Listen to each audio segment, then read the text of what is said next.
आपल्या स्टुडिओमध्ये मोशी बोऱ्हाडेवाडी प्रभाग क्रमांक 2 मधील माजी नगरसेविका सारिका नितीन बोऱ्हाडे असा उच्च शिक्षित उमेदवार भारतीय जनता पार्टीच्या तिकिटावरती ही निवडणूक लढण्यासाठी सज्ज झालेला आहे. I was working in Tata Motors as a HR.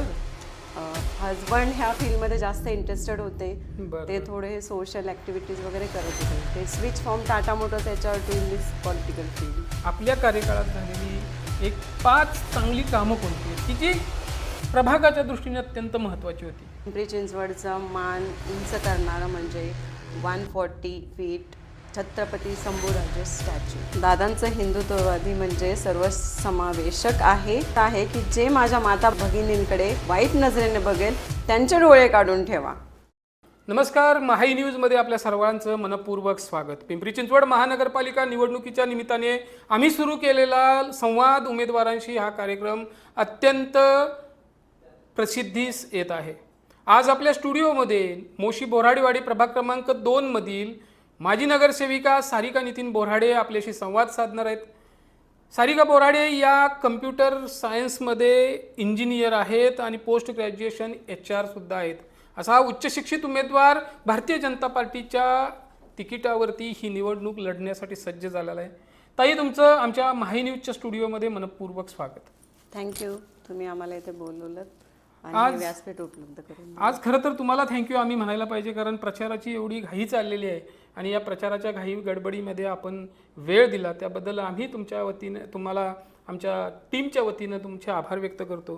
ताई, मला सांगा की नगरसेविका सारिका बोऱ्हाडे या आम्हाला सभागृहात गतवर्षी असल्यामुळं आम्हाला कळल्या, पण सारिका बोऱ्हाडे नगरसेविका होण्या अगोदर त्यांना एक कौटुंबिक पार्श्वभूमी आहे. त्यांच्या कौटुंबिक पार्श्वभूमीबद्दल आम्हाला जाणून घ्यायला आवडेल. Sir, actually to be frank, माझं माहेरही पॉलिटिकल बॅकग्राऊंडचं नाही आहे आणि इवन सासरही नाही. म्हणजे हे सगळं एकदम अचानक because I was working in Tata Motors as a HR. बरं. हजबंड ह्या फील्डमध्ये जास्त इंटरेस्टेड होते. ते थोडे सोशल ॲक्टिव्हिटीज वगैरे करत होते. ते जास्त इंटरेस्टेड असल्यामुळे may be it's my luck switch from Tata Motors HR to in this political field. क्या बात आहे. म्हणजे आता टाटाची HR ते नगरसेविका असा प्रवास आहे. म्हणजे असं it help me for in this field. अच्छा, बॅकग्राऊंड म्हणजे व्यवस्थापन आणि मनुष्य संसाधनाचं जे काही काम असेल त्याचा अनुभव असल्यामुळे साहजिकच. मला सांगा ताई की आता 5 वर्षे तुम्ही नगरसेवक म्हणून कामकाज पाहिलं. मला वाटते शिक्षण समितीचे आपण सदस्य होतात. या 5 वर्षाच्या काळात आणि त्यानंतरच्या प्रशासकीय काळामध्ये सुद्धा माजी नगरसेवकांनी नगरसेवकांसारखंच काम केलं. किंबहुना कोविडची जी महामारी होती त्यामध्ये सुद्धा तुम्हाला प्रचंड काम करावं लागलं. विकास कामा व्यतिरिक्त लोकांना आधार द्यावा लागला. मला सांगा की या निवडणुकीला सामोरे जात असताना आपल्या कार्यकाळात झालेली एक 5 चांगली कामं कोणती आहेत की जी प्रभागाच्या दृष्टीने अत्यंत महत्त्वाची होती?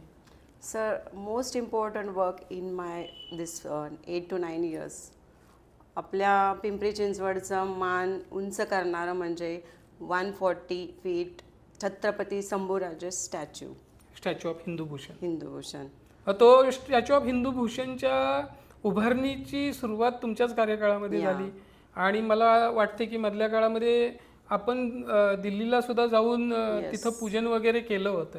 त्याचं जरा स्टॅच्यू ऑफ हिंदूभूषण उभारतानाचं जरा काय काय आपण नियोजन केलं होतं? आपले ते राम सुतार सर, त्यांच्याकडे आम्ही दिल्लीला गेलो. खरं सांगायचं तर आय रिअली प्राऊड ऑफ हिम की एवढं छान त्यांनी स्टॅच्यू बनवला जेणेकरून आपल्या पिंपरी चिंचवडचं नाव एकदम नावरूपाला येणार आहे. आम्ही तिथे गेलो, पाद्यपूजन केलं. आमदार महेश दादा लांडगे यांच्या मार्गदर्शनाने त्यांच्या संकल्पनेने हा स्टॅच्यू उभारलेला गेलेला आहे. Every individual in living in Pimpri Chinchwad feel very proud about it. म्हणजे प्रत्येक पिंपरी चिंचवडकराला अभिमान वाटावा असा स्टॅच्यू ऑफ हिंदूभूषण आपल्या प्रभागामध्ये होते. आता हिंदूभूषणचा उल्लेख झालाच आहे तर मला एक प्रश्न महत्त्वाचा विचारायचा आहे की आपण उच्च शिक्षित आहात. टाटा मोटर्ससारख्या कंपनीमध्ये आपण काम केलेलं आहे. महेश दादा आपले नेते आहेत आणि महेश दादांनी जो आत्ता मुद्दा घेतलेला आहे तो विकासाभिमुख हिंदुत्व. आता हिंदुत्वाचा मुद्दा जो आहे महेश दादांचा, त्याच्याशी आपण पूर्णतः सहमत आहेत असं वाटतं? Yes sure, definitely. कारण बघा म्हणजे आपला देश तर चालतो संविधानावरती, पण मग एकाच विशिष्ट धर्माचा पुरस्कार करायचा आणि अन्य धर्मीयांचा तिरस्कार करायचा, ही ही भूमिका चुकीची वाटत नाही? दादांचं हिंदुत्ववादी म्हणजे सर्वसमावेशक आहे. दादांचं म्हणणे असं आहे की जे माझ्या माता भगिनींकडे वाईट नजरेने बघेल त्यांचे डोळे काढून ठेवा.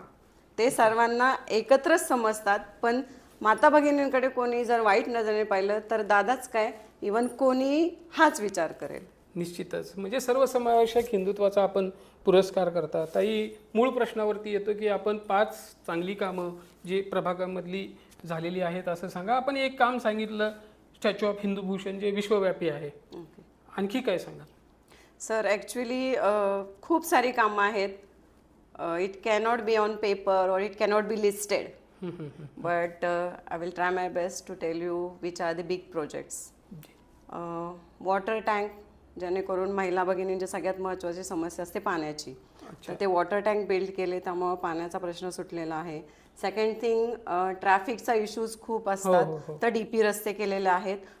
सम are in progress, some developed. तर वेस्ट टू एनर्जी प्रोजेक्टही केलेला आहे.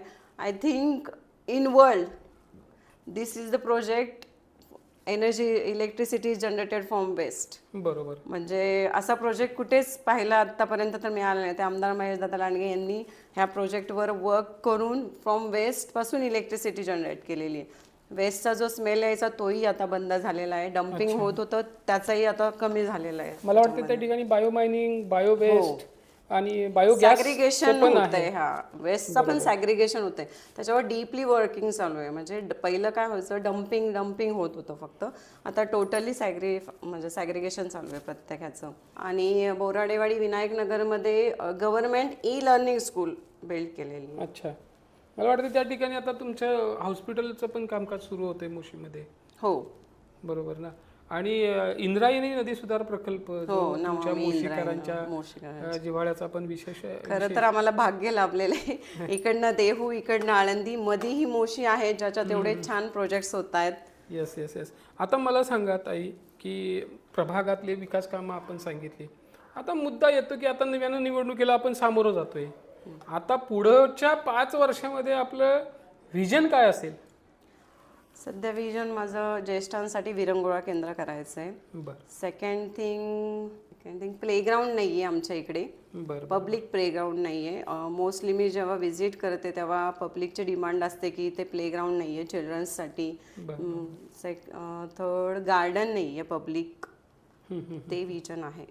अच्छा. आणि मग आमचे जे सोसायटी धारक आहेत, जे तुमचे अपेक्षा ठेवून आहेत की बाबा एक उच्च शिक्षित उमेदवार किंवा उच्च शिक्षित नगरसेवक ते आमच्या काही मागण्या आहेत किंवा समस्या आहेत त्या पूर्ण फुलफिल करतील, अशा प्रकारची अपेक्षा असते. सोसायटी धारकांच्या ज्या समस्या आहेत त्या सोडवण्यासाठी आपण काही विजन ठेवलं आहे का?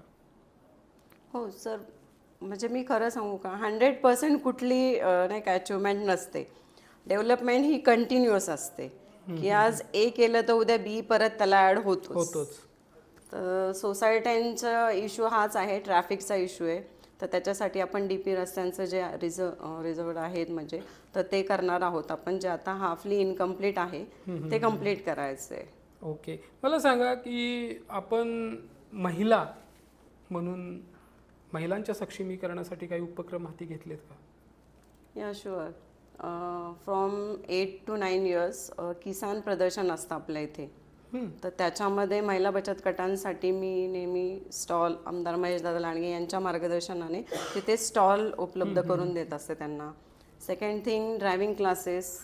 थर्ड इज बचत गट. बचत गटातनं काही गोष्टी त्यांना, काहींना घरी जॉब दिले जातात, काहींना स्टॉल वगैरे असे कुठे काही कुकिंगमध्ये इंटरेस्टेड लेडीज असतात, त्यांना ऑर्डर्स दिल्या जातात की इथे इथे तुम्ही फूड डिलिव्हर करायचं. मे बी त्यांचा इन्कम सोर्स चालू राहतो त्याच्यातनं. आता जो अलीकडच्या काळामध्ये चिखली मोशी रेसिडेन्शियल कॉरिडॉर निर्माण झाला आहे, याच्या पाठीमागं कुठंतरी तुमच्या कार्यकाळामध्ये, भारतीय जनता पार्टीच्या कार्यकाळामध्ये जे काही चांगली डेव्हलपमेंट झाली त्याचा तो परिपाक म्हणजे हा रेसिडेन्शियल कॉरिडॉर आहे. आता याच्यामध्ये डेव्हलपमेंट आम्हाला करून रेसिडेन्शियल आणि इंडस्ट्रीयल कॉरिडॉर व्हावा अशी ही अपेक्षा असते. त्याच्याबद्दल आपली काय भूमिका राहील? नाही, तिकडे इंडस्ट्रीयल पॉसिबलच नाही आहे सर. टोटली म्हणजे रेसिडेन्शियल आहे म्हणून तर पब्लिक तिथे प्रिफर करते फ्लॅट्स वगैरेसाठी. अच्छा, म्हणजे आता लोकसंख्या प्रचंड प्रमाणात वाढलेली आहे, क्राऊड पॉप्युलेशन एकदम, आणि त्यामुळं पायाभूत सोयीसुविधांवरती पण ताण येतोय जास्त मग आता तुमची जबाबदारी खरं तर वाढलेली आहे आता. वाढलेली आहे. ताई मला सांगा की आता निवडणूक आहे, 10-15 दिवसात मतदान होणार आहे. मला सांगा की आपण आपल्या प्रभागामध्ये 5 वर्षामध्ये काम केलं, त्यानंतर प्रशासक काळात काम केलं, आता प्रभागातल्या लोकांना आपण काय आवाहन कराल? सगळ्या पब्लिकला माझं एकच रिक्वेस्ट असेल की केंद्रात नरेंद्रभाई मोदी यांच्या प्राईम मिनिस्टरच्या अंडर वर्किंग असतं. स्टेटमध्ये आपले लाडके देवेंद्र फडणवीस साहेब आहेत, आणि आपल्या पिंपरी चिंचवडमध्ये आपले लाडके दमदार आमदार महेशदादा लांडगे आहेत. तर त्यांची कामं, माझं असं म्हणणं आहे की एक हायरार्की असते वरून खाली, जर ती टॅगलाईनच आपण फॉलो करायची. त्यांचं ऑन पेपर कुठली गोष्ट नसते, ती टोटली एक्झिक्यूट करतात. म्हणजे भारतीय जनता पार्टी ही अशी पार्टी आहे की ऑन पेपर कुठलीच गोष्ट नसते. प्रत्येक गोष्टीचा एक मिनिट्स ऑफ मीटिंग असतं, आणि प्रत्येक गोष्टीचं एक विजन आणि मिशन त्यांच्या डोळ्यासमोर असतं, आणि त्याच विजन आणि मिशन थ्रू खालचे जे असतात कॉर्पोरेटर किंवा ते सगळं फॉलो करतात. हां, यंत्रणा काम करतात. निश्चितच ताई. आणि या होत्या सारिका बोराडे, उच्च शिक्षित, भारतीय जनता पार्टीचा उच्च शिक्षित उमेदवार असलेल्या सारिका बोराडे यांनी सांगितलं, एक मिशन आणि व्हिजन घेऊन भारतीय जनता पार्टीची विचारधारा सोबत घेऊन पुन्हा एकदा महानगरपालिका निवडणुकीच्या मैदानात त्या उतरलेल्या आहेत, आणि पिंपरी चिंचवडच नव्हे तर आपल्या प्रभागातील नागरिकांच्या सोयीसुविधांसाठी, सोसायटीधारकांच्या सोयीसुविधांसाठी त्यांनी आवाज उठवण्याचा संकल्प, आवाज कायम ठेवण्याचा संकल्प केलेला आहे. ताई, आपण आपल्या स्टुडिओमध्ये आलात आणि आमच्याशी संवाद साधला, याबद्दल मी तुमचे मनपूर्वक धन्यवाद देतो. आणि या निवडणुकीकरता माझ्यासह माझ्या टीमच्या वतीनं आणि तमाम पिंपरी चिंचवडमधील नागरिकांच्या वतीनं तुम्हाला सदिच्छा व्यक्त करतो. धन्यवाद.